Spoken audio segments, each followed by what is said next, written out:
Bonjour à tous chers amis et bienvenue sur la chaîne YouTube du diocèse pour ce nouveau numéro de Parole d'évêque en compagnie bien entendu de Monseigneur Nicolas Souchu. Bonjour Monseigneur. Bonjour à tous et je suis heureux de me trouver dans les bureaux de la communication du diocèse. Alors en effet Monseigneur, comme le mois dernier, nous avons choisi d'enregistrer dans un endroit différent que votre bureau à l'évêché.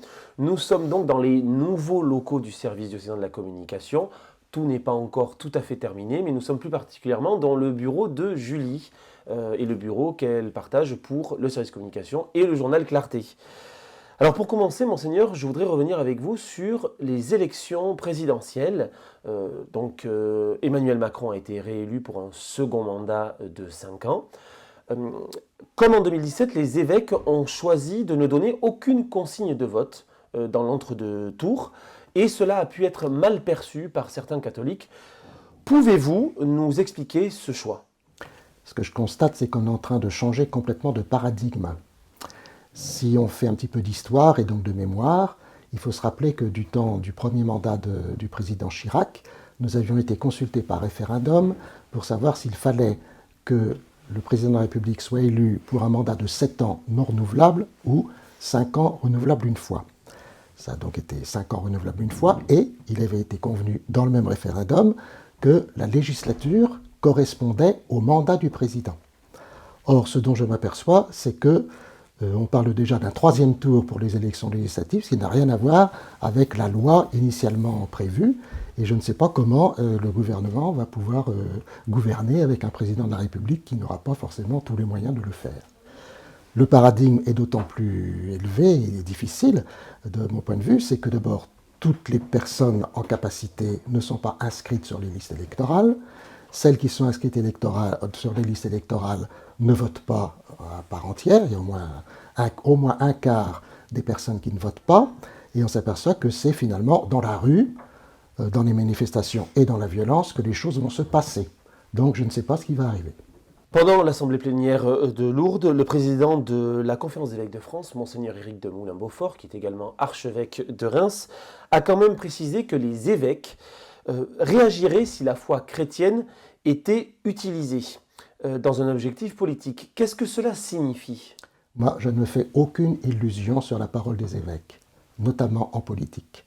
Si je prends quelques exemples, avec les vaccins, les anti-vax, on a beau dire qu'il fallait se faire vacciner, le pape a dit qu'il fallait se faire vacciner, la Congrégation pour la doctrine de la foi a donné tout un document sur ce plan, ça ne change rien, absolument rien, sur les gens qui ne voulaient pas se faire vacciner. Moi, je connais moi-même une personne qui a été gravement atteinte par le Covid et qui ne veut pas se faire vacciner. Même chose pendant la pandémie. Moi, j'ai demandé qu'on donne la préférence sur la communion dans la bouche dans la main plutôt que dans la bouche, et les personnes qui communient dans la main, certaines, malgré tout ce qu'on pouvait expliquer de l'histoire de Saint Cyril de Jérusalem, etc., ne voulaient pas communier. Donc, je ne me fais aucune illusion sur ce que les évêques peuvent dire. Le dimanche 8 mai, on change complètement de sujet, l'Église a prié d'une seule et même voix pour les vocations à l'occasion de la journée mondiale de prière du même nom. Cette année, cette journée a été précédée, c'était une première, par un congrès des vocations qui a eu lieu à Paris le dernier week-end d'avril. Et puis vous, chaque mois, dans les Landes, vous invitez les fidèles à une marche des vocations le premier samedi du mois entre Le Berceau et Bugloz. L'Église, aujourd'hui, on a l'impression, est-ce qu'elle n'en fait pas trop ou est-ce que justement elle n'en fait pas assez pour les vocations ? Est-ce qu'il faudrait éventuellement accentuer ces événements qu'on organise pour favoriser et appeler de nouvelles vocations ? Alors à mon avis, ce n'est pas une question d'en faire trop ou d'en faire pas assez, c'est une question d'accueillir ceux qui nous sont donnés. Enfin, l'évêque est suffisamment bien situé pour savoir que ça ne correspond jamais. Le prêtre idéal, ça n'existe pas. L'évêque idéal, non plus. Les chrétiens idéaux, non plus. Et je crois que c'est ça, prier pour les vocations, c'est d'accueillir ceux et celles que le Seigneur nous envoie. Or, nous ne sommes pas toujours en état de réception, nous sommes souvent en état de contradiction. Et donc, le thème donné cette année par le pape François pour cette journée mondiale de prière pour les vocations, c'était « Poussé par l'Esprit pour la mission ». De certaine façon, ça rejoint la démarche synodale de notre diocèse, la consultation pour le synode romain qui s'était maintenant terminée. Et donc, c'est en allant sur ce plan qu'on y arrivera. Alors, bien sûr, il faut des moyens.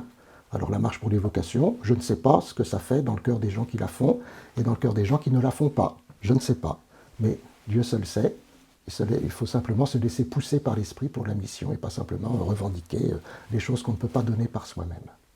Alors ce dimanche 15 mai, le pape François canonisera 10 personnes, dont Charles de Foucauld, frère universel, mais aussi le père Justin-Marie Russo-Lila, qui est le fondateur de la congrégation des vocationnistes, dont nous accueillons 3 prêtres dans les Landes depuis septembre 2021. Comment pouvons-nous accueillir ces figures de sainteté dans notre quotidien pour chercher, nous aussi, toujours ce chemin de sainteté ? Alors c'est intéressant de signaler que ce n'est pas seulement le frère Charles de Foucauld qui sera canonisé, parce que je pense qu'il va prendre la part belle de l'ensemble, c'est 10 canonisations en même temps, donc ça montre aussi que la sainteté, elle est pour tous les états de vie, pour tous les âges et toutes les périodes de l'histoire et de l'Église, hein. Donc ça c'est très important. Et donc de fait, dans le diocèse, nous sommes aussi attentifs à la canonisation donc, du fondateur des vocationnistes, à qui j'ai confié la charge de la paroisse Saint-Pierre-des-Leuils. Et il y aura le dimanche 30 mai à 18h à la cathédrale une messe d'action de grâce pour cette canonisation où j'ai invité les vocationnistes à venir et à parler de leur fondateur pour qu'on le connaisse mieux. Charles de Foucauld, on a fait la journée des ministres ordonnés avant la messe chrismale sur Charles de Foucauld, avec un petit frère de Jésus qui est originaire du diocèse. Et puis il y a aussi la béatification de Pauline Jaricot à Lyon, le 22 mai, c'est aussi une Française. Hein. Et donc c'est quand même impressionnant de voir qu'il y a plusieurs Français canonisés ou béatifiés ces temps-ci, et ça ne peut que nous aider nous-mêmes à entrer dans ce chemin de sainteté, par les exemples qui nous sont donnés. Vous célébrerez une messe d'action de grâce, justement, avec les prêtres vocationnistes qui sont dans notre diocèse, pour bien rendre grâce pour cette canonisation de leur fondateur. Alors, à l'occasion du lundi saint, le jour de la journée des ministres ordonnés, vous avez annoncé l'ordination diaconale d'Éric Thieblin le 19 juin prochain en l'église de Tartas. Comment expliquez-vous, en tant qu'évêque, cette augmentation depuis plusieurs années du nombre de vocations pour le diaconat permanent ? Alors je ne serai pas tout à fait sur la même longueur d'onde que vous, parce que nous n'avons plus que 2 candidats comme diacre, comme futur diacre permanent, donc un que je vais ordonner en juin, et un autre que j'ai admis officiellement pendant le carême, et après il y a 0 candidat. Donc ce qui se voit dans le diocèse se voit aussi au niveau en France, où on constate que les ordinations sont moins nombreuses et les candidats plus âgés. Donc il ne s'agit pas d'être diacre pour occuper sa retraite, il s'agit d'être diacre pour montrer que l'Église est servante et pauvre. Et donc on va essayer, à la suite d'une session qu'on a faite avec les délégués diocésains au diaconat, sur le ministère diaconal et travail professionnel.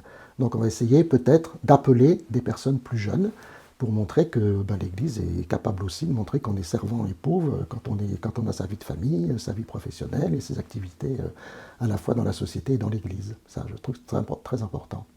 Alors pour finir, Monseigneur, cet échange, nous sommes en plein mois de Marie. Avez-vous une intention à nous proposer ? Alors, bien sûr, je vois bien dans les paroisses beaucoup prient pour le chapelet, pour la paix, notamment en Ukraine. Et puis, donc, nous avons plusieurs moments diocésains. On a parlé de la marche pour les vocations, qui va donc jusqu'à Notre-Dame de Buglose, la patronne du diocèse.